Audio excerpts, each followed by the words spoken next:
लोकशाहीला बाधक व्यवस्था निर्माण करण्याचं पाप आणि कामही या राज्यामध्ये आणि या देशामध्ये झालं. प्रामुख्याने मित्रांनो, खऱ्या अर्थाने एक छोटंसं भाषण मी या ठिकाणी देईन, परंतु प्रहार केल्याशिवाय मी या गावातून जाणार.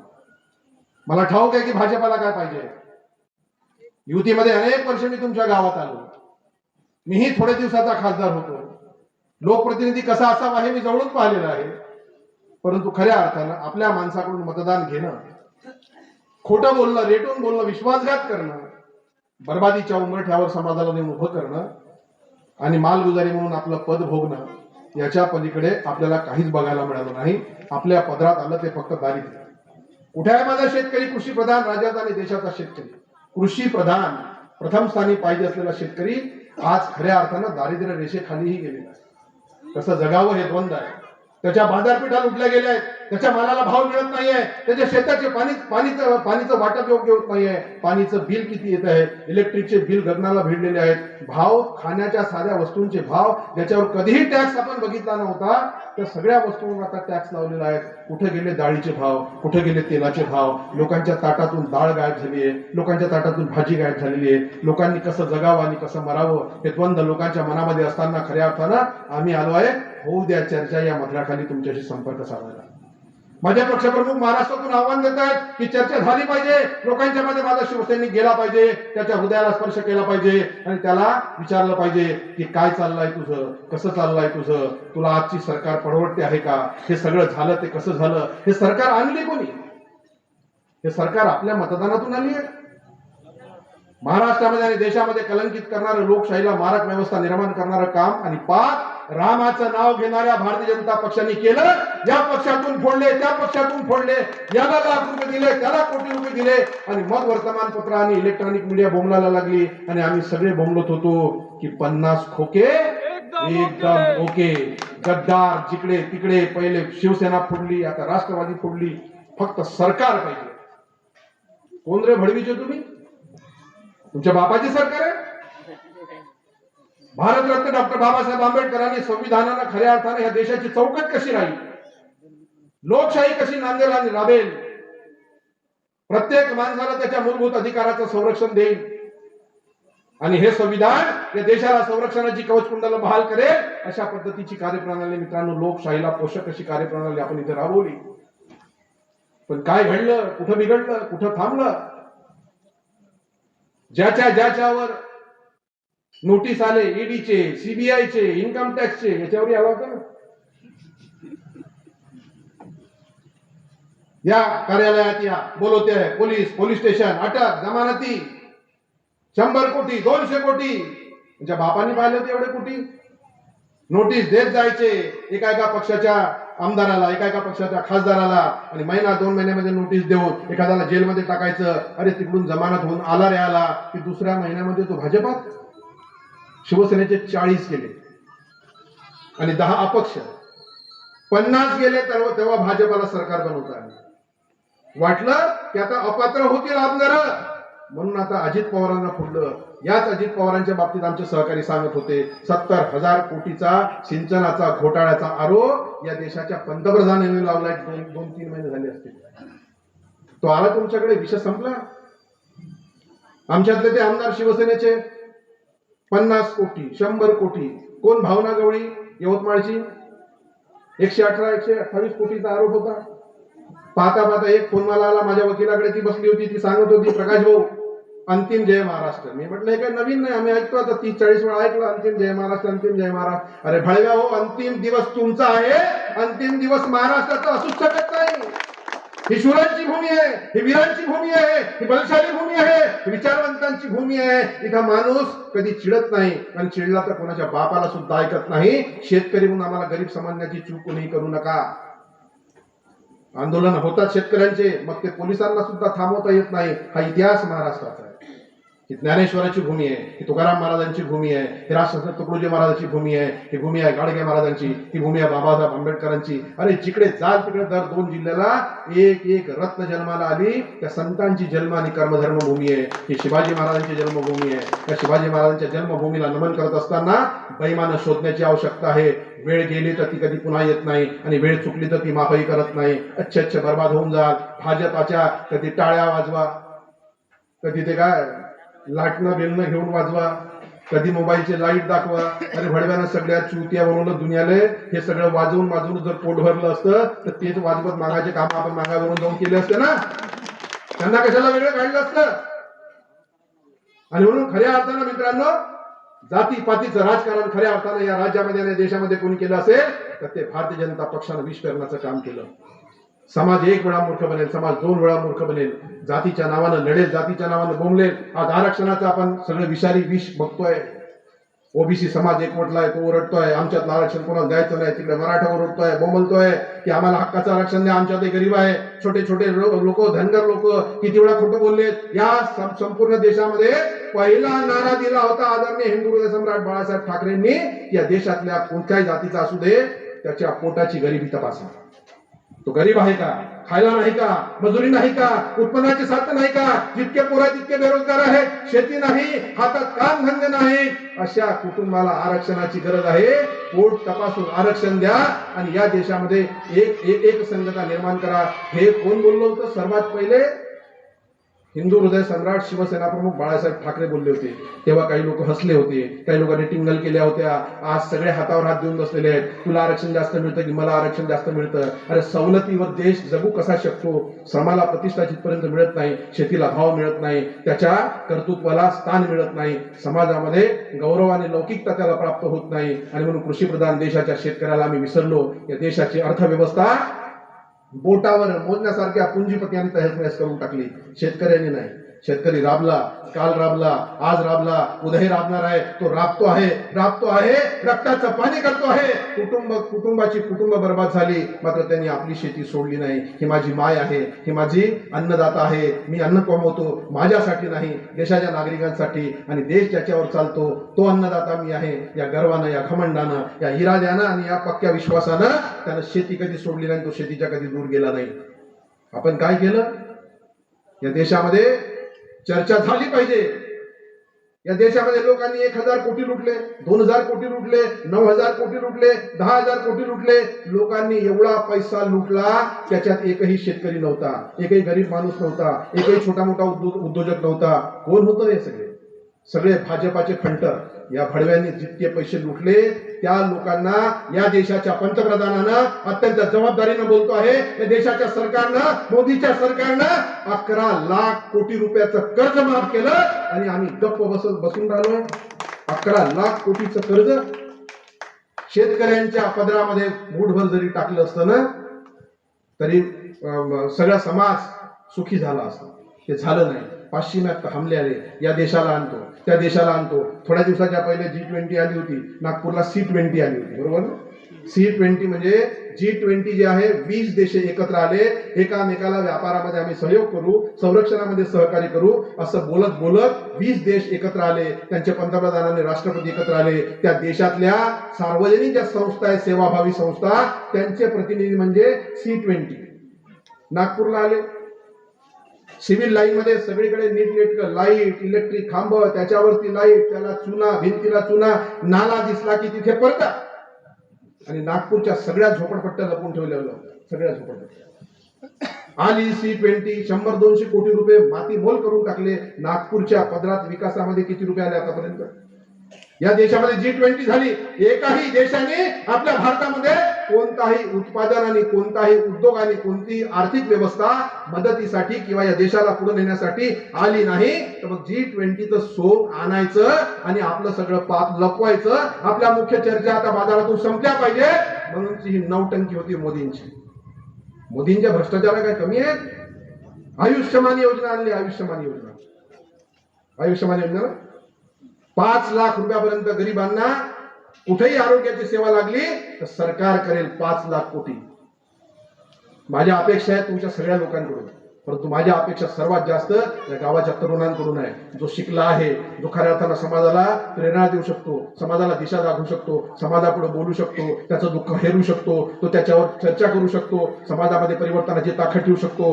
त्या शिकलेल्या तरुणांनी, मित्रांनो, हात जोडून माझी विनंती आहे, तुम्ही बोललात तर समाज बोलेल, तुम्ही दिशा दाखवाल तर समाज पुढे जाईल. तुम्ही बोलला नाही, तुम्ही मुका राहिला, हा समाज बर्बाद होऊन जाईल आणि त्याचं पाप मित्रांनो तुम्ही शिकलेल्या तरुणांच्या नावे नोंदवण्यात येईल. याद राखा, तुम्हाला बोलावं लागेल, तुम्हाला समजावं लागेल. लागेल. आयुष्यमान योजना आली, 5 लाखापर्यंतचं कर्ज नाही तर निशुल्क तुम्हाला आरोग्याची व्यवस्था देऊ म्हणून बोलल्या गेलं. काय झालं? संसदेत चर्चा आली, देशाची मीडिया बोलली, हिंदी मीडिया बोलली, मराठी मीडिया बोलली, आणि याच्यात मोठं करप्शन झालं आहे आणि सगळीकडे वर्तमानपत्र रंगली. मात्र कानावर जू सुद्धा रेंगली नाही मोदींच्या. त्यांनी बघितलं नाही असं केलं. काय झालं होतं? एका नंबरवरून मोबाईलच्या एक आयुष्यमान कार्ड बनवण्याचं काम होतं. एक कार्ड एका मोबाईलवर. 8 नंबर आहे ना, 8 नंबर असे 10 आकडे टाका पुढं, एक मोबाईल नंबर झाला. त्याच्यावरून 3.5 लाख कार्ड बनले. 3.5 लाख असे 2 नंबर होते. एक 9 होता पहिला आणि बाकीचे 8 नंबर आहेत. ते नंबरच लागत नाही. त्यांनी बनवले 3 लाख. या देशामध्ये मित्रांनो जे मोबाईल नंबर अस्तित्वात नाही, एका मोबाईलवरून 10 लाख लोकांनी आयुष्यमान कार्ड बनवलं आणि 5 लाखाच्या योजना लाटून टाकल्या. आम्ही तुम्ही आंध्रासारखे बघण्याच्या पलीकडे काहीच करू शकलो नाही. टीव्हीवर आलं, पेपरला आलं, वाचलं तर आम्ही बोललो नाही. हा भ्रष्टाचार कमी आहे? भारतमाला नावाची योजना आली.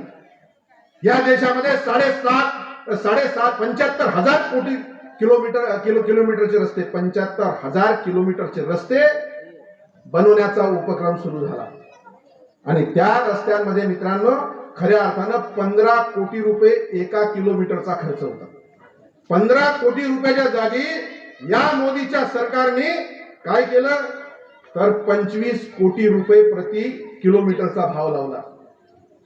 75,000 किलोमीटरचे रस्ते बनले. महाराष्ट्रातही बनले, केरळात बनले, आंध्र प्रदेशमध्ये बनले, मध्य प्रदेशमध्ये बनले. ठेकेदार कोण? ठेकेदार एकच, अडाणी ग्रुप. कुठं अडाणीचं दुसरं नाव, कुठं अडाणीचं तिसरं नाव, पण सगळे ग्रुप अडाणीचे. आणि या अडाणीने ते काम घेतलं. जे काम 15 कोटी एका किलोमीटरला लावायचे होते तिथे 25 कोटी लावले. प्रति किलोमीटरला 10 कोटी रुपये बाजूला केले.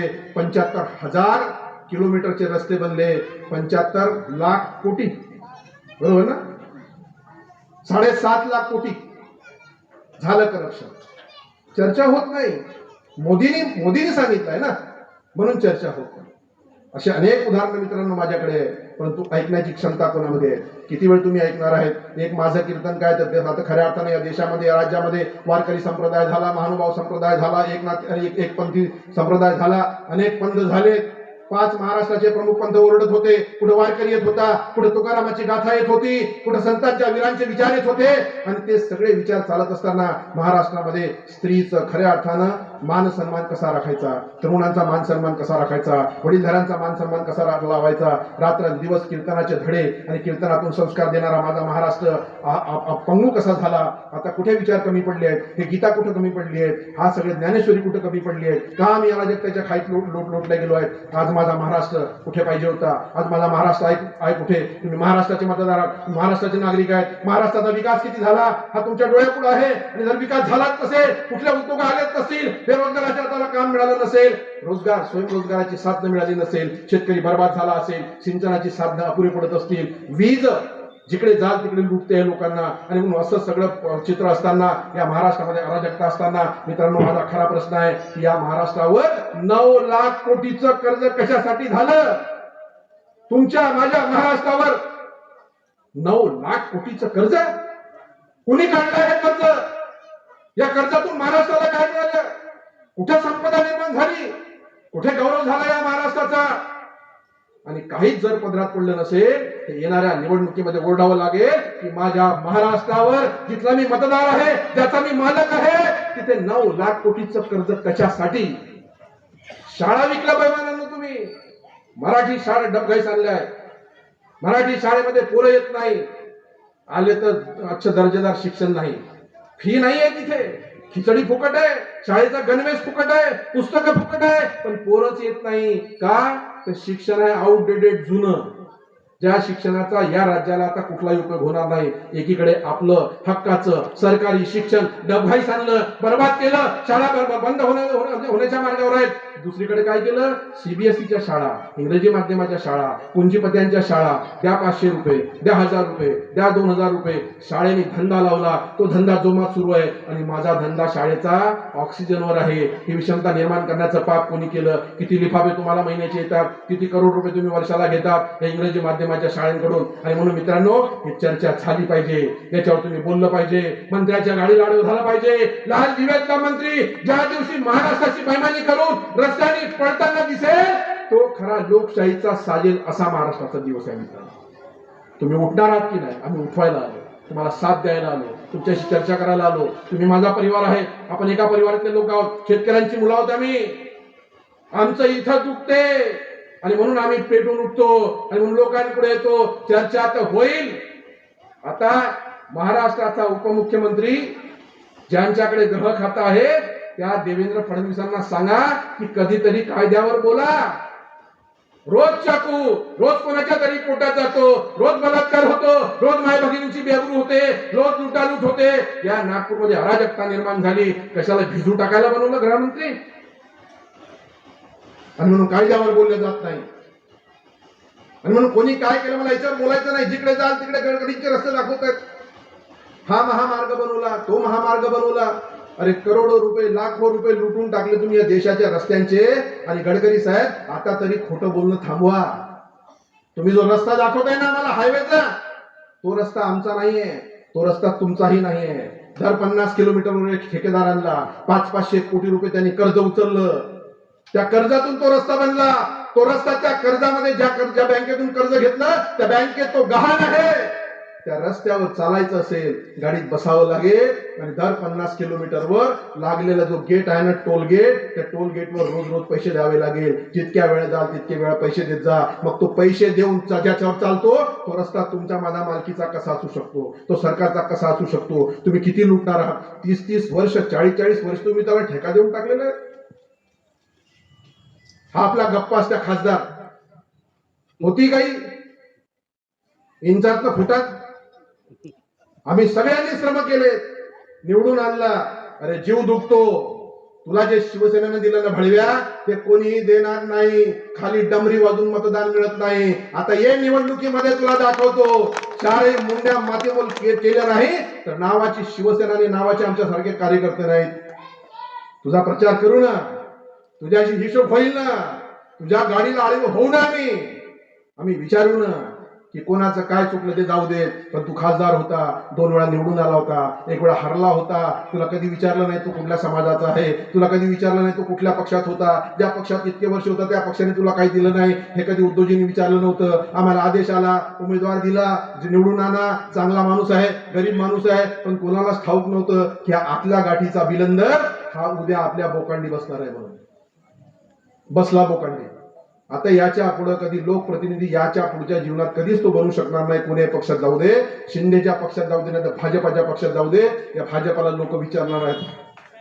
ते कॉन्ट्रॅक्ट बेसवर चालणारे वीज निर्मिती केंद्रातले सगळे ठेकेदार बोंबलत आहेत. आणि बावनकुळे काय करतो? विकासाच्या बोंबा करतो. आमच्या पक्षप्रमुखांना उतरून बोलतो. 1 नंबरचा चोरटा माणूस आहे, 1 नंबरचा चोर. ज्याला ज्याला ठेकेदारी काम लावलं त्या प्रत्येक माणसाकडून 2-2, 3-3 लाख रुपये. आता तर युनियन बोंबलायला लागल्या, पेपरबाजी झाली. त्याची इन्क्वायरी आज नाही होणार. आता सत्ता जाऊ द्या, शोधून काढणार आहोत त्यांना आम्ही. शोधून, लक्षात ठेवा. आज दिवस तुमचा आहे, उद्याचा दिवस अजून कोणाचा असेल, परवा दिवस अजून कोणाचा असेल. की जागीर नाहीये लोक, ही सगळी सत्ता ही जागीर आहे लोकांची. ही जागीर आहे संविधानाने दिलेल्या अधिकाराला बहाल केलेल्या या महाराष्ट्राच्या कवच कुंडलाची. आणि म्हणून मित्रांनो, बदला घेणाऱ्या येणाऱ्या वेळेला आपण जागरूक राहायला पाहिजे. आपण विचारलं पाहिजे बावनकुळेंना की या जिल्ह्यामध्ये भ्रष्टाचाराच्या प्रकारावर आपण काय करता. मी तर ओरडलो. तुम्ही सगळ्या शेतकऱ्यांनी उठून खऱ्या अर्थानं केंद्राची एक योजना आली होती, राज्याची एक योजना आली होती की प्रत्येक गोरगरीब शेतकऱ्याला त्याच्या इलेक्ट्रिक पाहिजे अशा पाण्याच्या जिथे विहिरी असतील, बोरवेल असतील, तिथपर्यंत तुम्हाला 10 खंबे इलेक्ट्रिकचे दिले होते. त्याला डीपी लावून दिली होती. 2018 मध्ये ती आली होती योजना. अजूनही त्याचे काम सुरू आहे. आपल्या जिल्ह्यामध्ये 9,500 लोक, 10,000 पावणे 10,000 लोकांना ते सगळे योजना भेटल्यात. त्या प्रत्येक योजनेवर मी बोललो होतो, आजही बोललो होतो, उद्याही बोलणार आहे. या 8-10 दिवसामध्ये माझी तयारी झालेली आहे. मी माझ्या सगळ्या सहकाऱ्यांना घेऊन पत्रकार परिषद घेणार आहे, त्याला हिशोब विचारणार आहे की त्या खांब्याला शेतकऱ्याच्या धुऱ्यावर 10 खांबे नेऊन उभं करायचे, डीपी लावायचे आहे. त्या प्रत्येक खांब्याच्या खाली कॉन्क्रिटिंग टाकायचं, कॉन्क्रिटिंग. तो खंबा तिरपा नाही झाला पाहिजे, तो खंबा पडला नाही पाहिजे. पावसाळ्यात माती राहते, ओली माती, तो त्याचा बॅलन्स सांभाळू शकत नाही. आणि म्हणून एवढा मोठा खर्च सरकारने केला. या वस्तादने काय केला, याच्या डिपार्टमेंटला सांगून 1500 कोटीची योजना मातीमोल करून टाकली. 750 कोटीचं करप्शन बावनकुळेच्या मंत्रिमंडळाने केलं.